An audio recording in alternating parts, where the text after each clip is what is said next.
In your view, do you think the issue of insecurity in Nigeria has been politicized? Do you think that the government is helpless, or do you think that the political will is not there to combat this insecurity? Okay. I think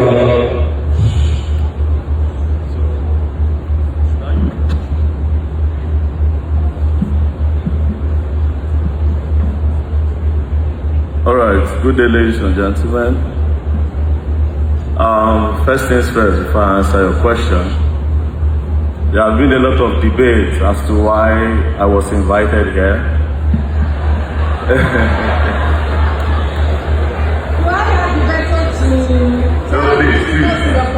Please, I'll come to the question, don't worry. You have 2 minutes. I will. You will use 1 minute. I promise. Hold on.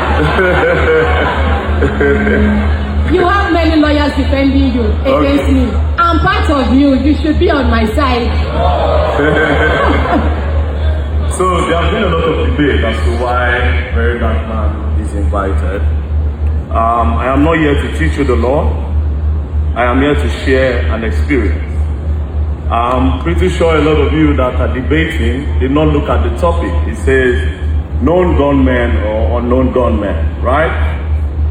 This is not a topic of if I name my lord, because a lot of your lords are being kidnapped. So this is not if I name, because your lords are being kidnapped.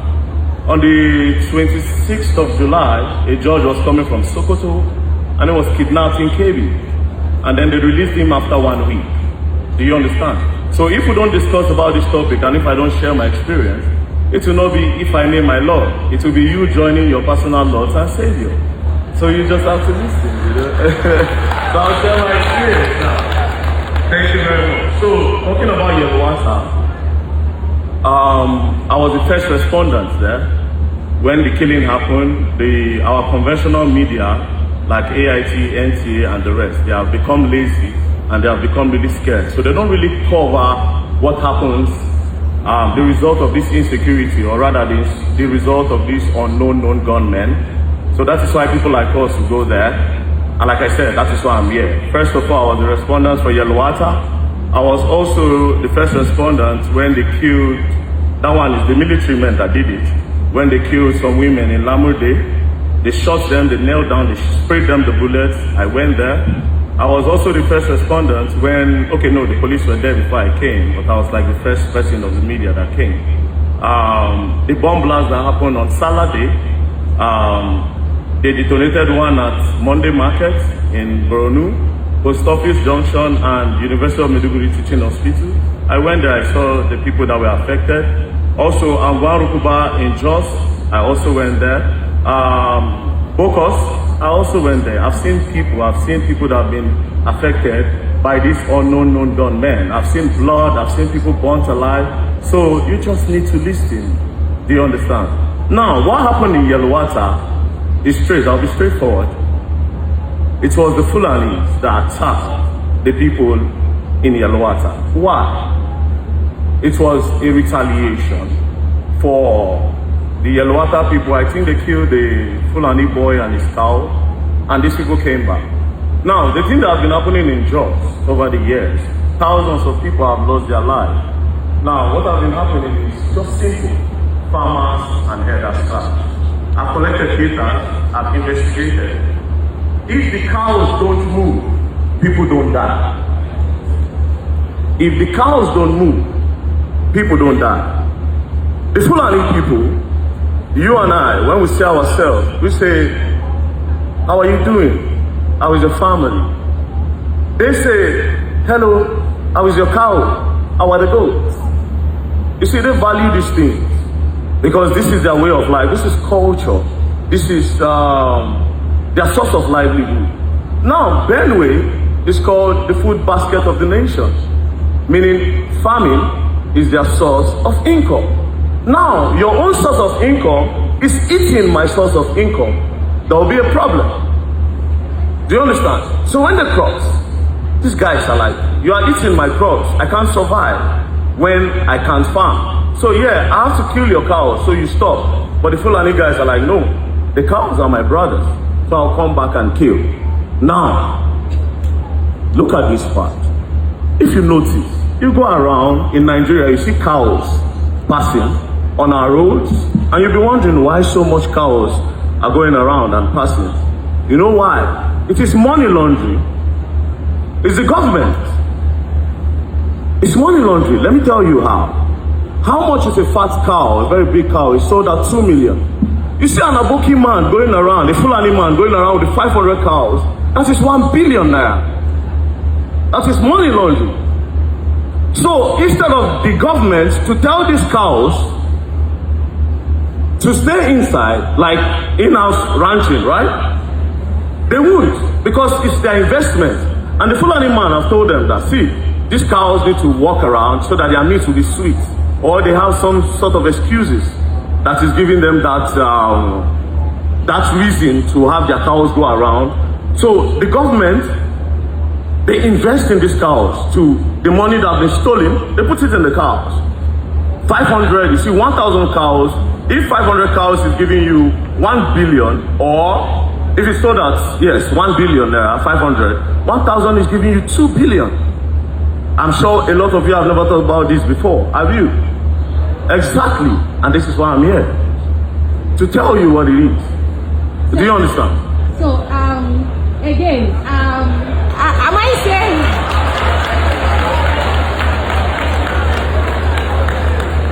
Do not take over the stage. Do not take over the stage. Do not take over. So you've actually diverted and made some. No, point. I'm coming. It's still, I'm still yes. trying to break down this. Yes. So, I'm coming. Hold on. I'm in charge. Sorry, hold on. Okay, so I didn't want to cut you short. Okay. I mean, so the question was, do you think insecurity has been politicized? And you have been able to narrow down the issue of Benue State to economy, profits on the part of investors in cattle ranching. And you have said that government puts money. Who is these governments that are putting money? Well, no problem. No, that one side. Don't worry.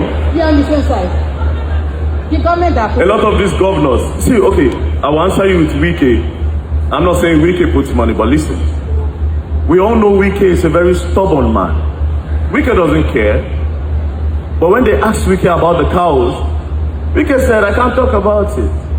He knows the people that have invested in it. So you can bring Wike and ask him why. He said. Wike is not on this panel. We are on this bring him, invite him. No. This panel, of course, it's too late to bring Wike here. You mentioned government, but that's okay. You already told us who the government is, but so continue. Now, there are no unknown gunmen anywhere. They are the unknown gunmen. The military men are the unknown gunmen. The immigration, the customs, these guys are the unknown gunmen, nobody else. See, surprisingly, we have a lot of checkpoints in Nigeria. A lot of checkpoints, police checkpoints. When you're traveling from Lagos, you're coming to Abuja, Lokoja axis, you have a lot of checkpoints there. But then again, a lot of kidnappings happen along that route. Do you know why? When you pass with your car, you meet a checkpoint. When you meet the checkpoint, the policemen say, wind down, you wind down, open your boot, you open your boot. Believe you me, everybody knows who's rich and who is poor, and everybody knows the people that belong in the middle class. So when they look at you, okay, when you pass, they make those calls and say, the red Corolla, somebody is there that can pay. Do you understand? It's not rocket science. It's not. It's not. Okay, so we are still coming back to you. You have a lot to say. I do have a lot to say. Yeah, we are still coming back to you. We are still coming back to you. Please hold your thoughts for a while so that, again, every other person will make their contribution. I mean, I'm going to take you on the several police checkpoints. No problem. Yeah, because if I take you up now, we are going to... No, just stop it. we are going to take over it's going to be a lot of discussion. So I'm still coming back to the police checkpoint, and again, so I'm going to be addressing you on the issue of protection of victims. I think in the 80s or 90s, it used to be armed robbery, and of course, people are with it. But now the trend is becoming kidnapping for ransom, bandits, cattle rustling. The first time I heard banditry, it felt like I was taken back to the medieval times. So we have crimes evolving, all right? We have things happening that are very strange. What do you think is the root of this insecurity? Because again, if we continue to have to say that, okay, we have insecurity here, if we don't nip it in the bud to go to the very root. Leonard Snoop was talking about poverty, the issue of welfare, that they are pivotal to the widespread of insecurity. What do you think is actually the root of insecurity in Nigeria, particularly the widespread?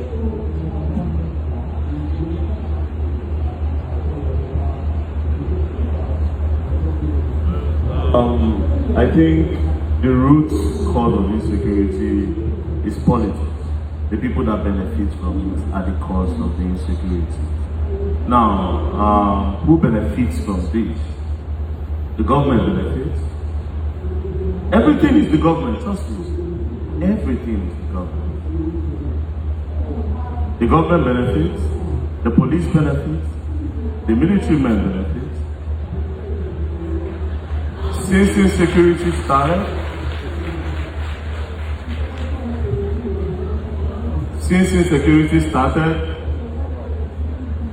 generals get higher pay. So are you saying that citizens don't benefit?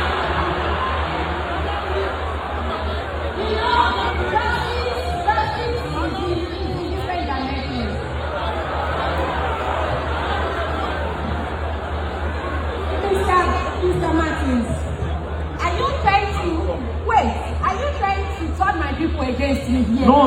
I'm here to be brutally honest. I'm saying now that, are you saying that individual private persons don't benefit from this insecurity? Because you mentioned government. So here's the thing, yeah? The people are the sacrificial lamb. They don't benefit nothing. So these people, is their cry that the government benefits from. Oh, they killed a lot of people in Borno. We need more funding to combat insecurity. The government benefits again. The generals benefit again. See, these guys don't even have a budget. That's the craziest part. They can call the president any day and say, oh, I think we need to buy guns. We need more guns. The president can say, give them 500 million. There's nothing. They don't write these things. They just collect money. That's why you see somebody becoming a general, is owning lands. You go to Abuja, the general is buying all the lands. Most of these car stands, the general owns the car stands. Houses, empty houses in Asokoro, they benefit. And then lately, the commissioner of police started benefiting.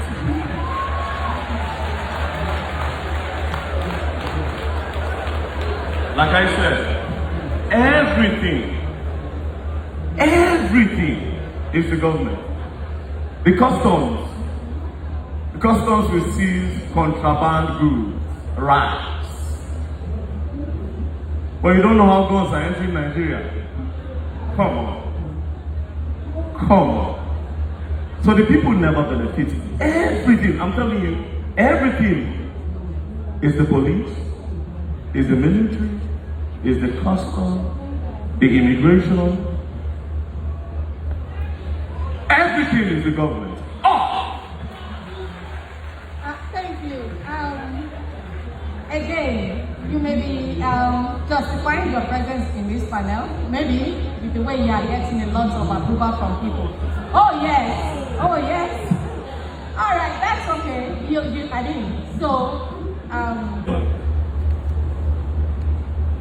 they need to make provisions for citizens, Nigerians, to protect themselves.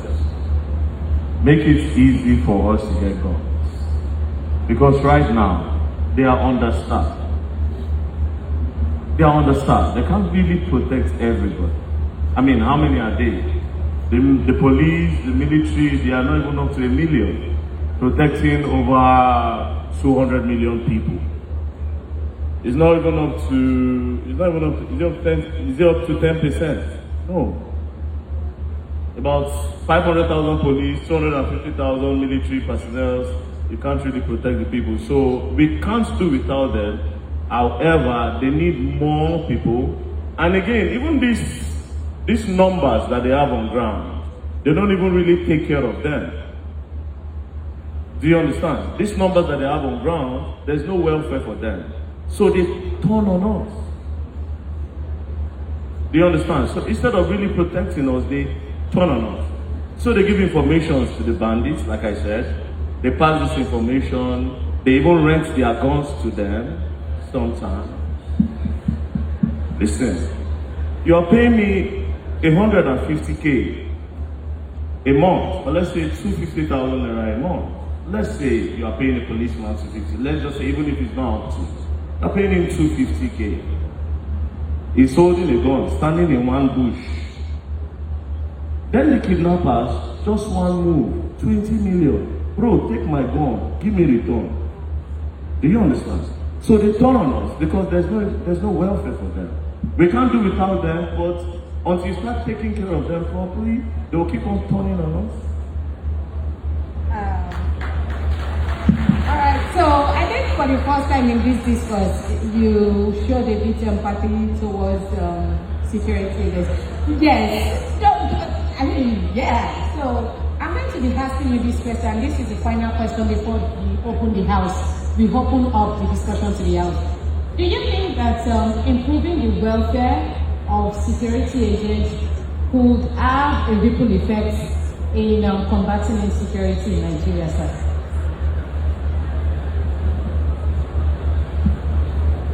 Absolutely not. Increasing the welfare of not only the police, but all the security agencies will motivate us and prompt us to work harder. But even the one that the government is giving, there should be proper accountability.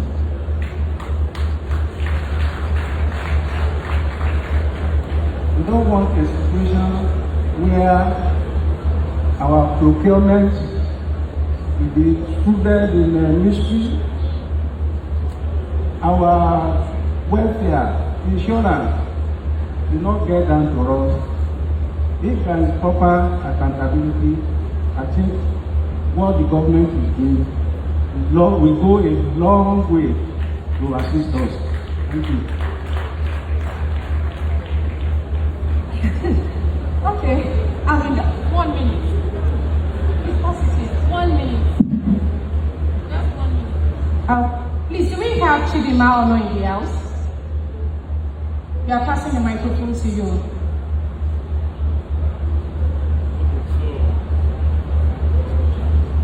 Okay, I would also like to share this part of an information. 1 minute. 1 minute, promise. Start counting.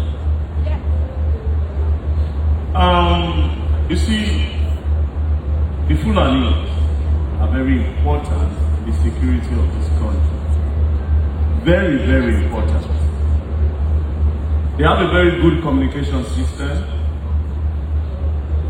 Their leaders can just make it just one call, and everybody will just be on the call. Nothing will happen. Their communication is really good, and the information will get to Niger, Mali, blah, blah, blah. Now let's stay in Benue. The Fulanis in Benue don't attack the people in Benue. No, I'll come. I'm in this somewhere. The Fulanis in Benue don't attack the people in Benue. The Fulanis that come to attack are Fulanis from outside. There's a way this whole thing happens. Now, these guns you're talking about, this insecurity, there are only one ethnic group that knows the bushes more than everybody. The Fulanis. They know the bushes more than everybody because they can walk from Abuja to Lagos inside the bushes. While doing that, some corrupt governments, they help transport guns in the bush. You see, a lot is going on that you people don't understand. The guns move from here to different states in Nigeria in the bushes. They also transport money in the bushes because they know the bushes more than everybody here. A lot is happening. I just want to open your eyes to this thing. Mind you, why are these people being used? I'm not telling you that the Fulanis are bad people. I'm telling you that a lot of them, large majority of them, are being used. Some of these kidnappings that happen in Edo State, you see Fulani man, you see the Fulani. It's not the Fulani man that kidnapped you. No. It's an Edo man that kidnapped you. But they bring a Fulani man and they show in the group, they say, just stay. If they call, answer. The Fulani man will just put his face there. The Edo man will collect. Understand this. You know why the Fulanis can do that? They are not educated. And also, they have nothing to do. These people don't buy cars. They don't buy AC. They don't buy land. They don't buy nothing. They are very dispensable. Their houses are here. Next thing they move from this place tomorrow, they go and put a hut there and they move. A lot. You say, oh, Fulani expense. No, it's not. It's not. These are your neighbors. These are people that know the community using this guy. A lot is happening. But above all things is the government. I'm telling you. I wish I could say more words. So you seem to know so much about the intrigues in this. Maybe you should be taken up as a consultant to solve some of this. Are you now saying that it is the elites that are actually behind this insecurity, particularly the kidnapping? No, we answer, don't worry. I will answer. Don't worry, I will answer. Because you said that the foot soldiers don't know much. It's people like, I don't want to use you and I, that approach them to go and do that. Are you saying the elites are the one pushing the persons in the bottom of the society to commit this crime? Yes. Now let me break it down. Some parts in Nigeria where they do mining, they will contact these Fulani guys and say, oh, we discovered gold here. There's tin here. But you know, this community, they will not let us come. We are promising you a land for you to take care of your cows. Fulani man is like, okay, and we'll give you X, Y, Z. But those people need to live here. We are the government. We are giving that place to you. You just need to move them out. Then the Fulani goes there. Pew, pew, pew, pew, pew. They give them the dog. Brrr. They dispose those people and the mining starts happening there. Zamfara, think about it. Mining. The people that benefit are the elites. You see, there's a whole chain. There's a whole chain. The civil defense protects a lot of mining sites in this country. The police protect a lot of mining sites in this country. Then the corrupt military. You see, the military are very, very corrupt. Very, very. Off your mic, Honorable, off your mic. Then the military too, they protect a lot of mining sites. But before you assess this place, because you don't want to build these communities where you discover these mineral resources, you just want to chase them out. Then you end up killing a lot of people. When I went to Bokos, we saw minerals on the ground, in bags. You don't want them there. So you have to do, what do they call it? It's a form of land grabbing, ethnic cleansing.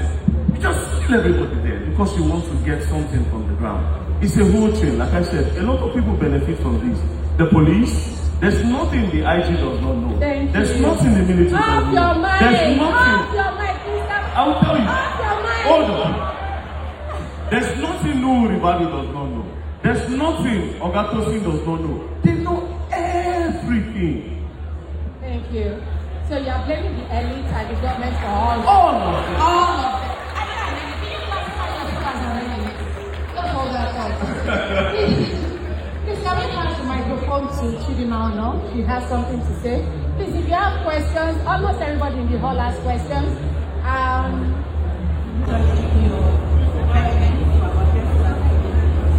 We all know as a people that change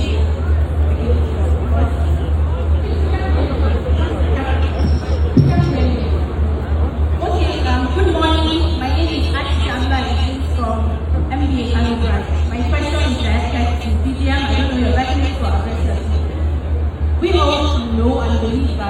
change, okay, from us, from households, from communities.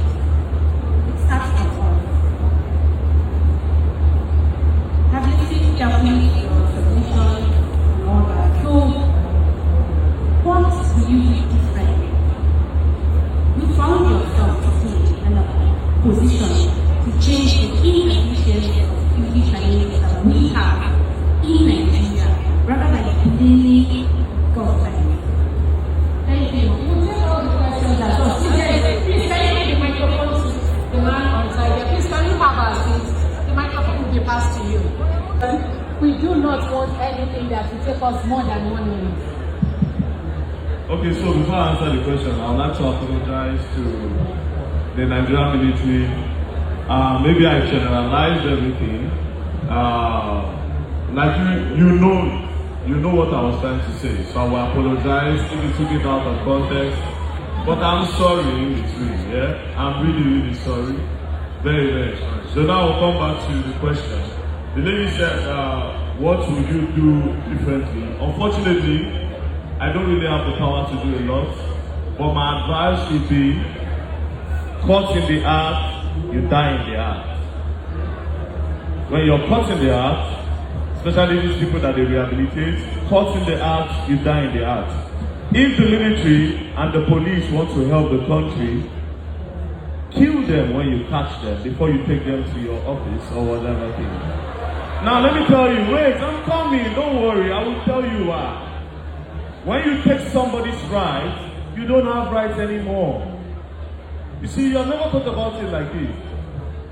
You were talking about human rights. If a Boko Haram man kills somebody, you have taken that person's right. You no longer deserve your rights. You should also be killed. That's just what I mean by caught in the act, you die in the act. Don't worry, I did not go to school like you guys. I'm talking from experience and what I will do. If somebody attacks me tomorrow, Thank you. I'll kill you. Yeah. Thank you. Thank you. So, to you, sir.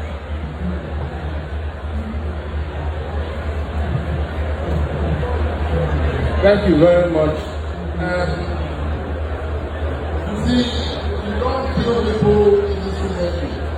Part of the insecurity in this country today is because Mohammed Yusuf was arrested, the leader of Boko Haram, was arrested by the military and handed over to the police alive, and the police killed him. His people went underground, and that is why you have Boko Haram today. And that is why we abhor extrajudicial killing. In response to my friend from the military, you see, the point is, we had a long period of military rule in this country, and a lot of things happened. It was a period where human rights were not recognized, the constitution was not in use, so they had grown to a system where there is no respect for human rights. However, we are now in a democracy and the military is learning. They are doing well, but they need to do better. But the point we are making about working in the bush or not working in the bush is very clear. You know, the military in Nigeria, or even the law enforcement agents generally, are used to highways, they are not bush. And that is why Boko Haram and ISWAP is profiling in the bush. Our officers that have lost their life in the bush is because they are not familiar with the bush struggle. They are not familiar. They are learning now. It is now that they are learning. And I hope they will improve. So that's the point. We are not saying that our officers are not trying. But the major casualty is because this is a terrain they have not been used to. It is the terrorism that is now making them to learn how to walk in the bush. If we perfect walking in the bush, using drones and things like that, we will have better results, and the results will come with time. Thank you. All right, thank you so much. I'm really sorry that we have to come to the end of this session. I know we have many questions to ask, but we are running out of time because there are only other sessions from coming up. We want to thank everyone and myself, the moderator, for this session. We thank our panelists, and we are going to the session of the presentation of the award. I hope I will not be embarrassing Professor Abiola Soni, Senior Advocate of Nigeria, to please come up to present the award. Professor Abiola Soni, the immediate cousin of the Faculty of Law, University of Lagos, please come up to come and present the award to the Executive Secretary of the National Human Rights. Chief Dr. Anthony Okechukwu is a senior advocate.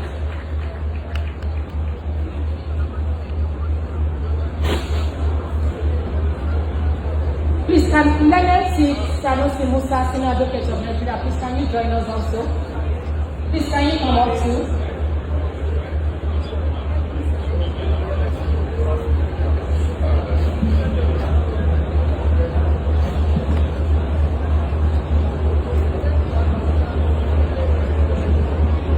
Good morning, the President of the MDA, distinguished colleagues. It's a privilege for me to do this. My learned brother, sir, thank you for your intervention today. Thank you for your depth. And thank you for standing with the people in all your intervention. Congratulations. I present this to you on behalf of the MDA. As a token of our appreciation, congratulations.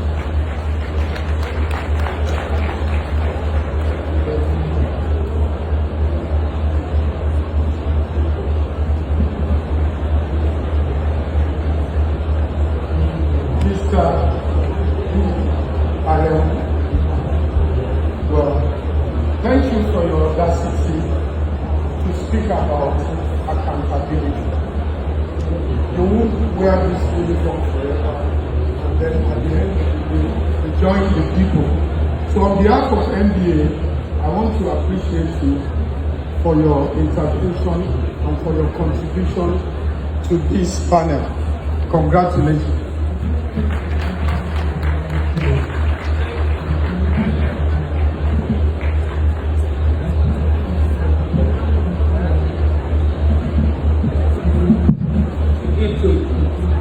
Appointed?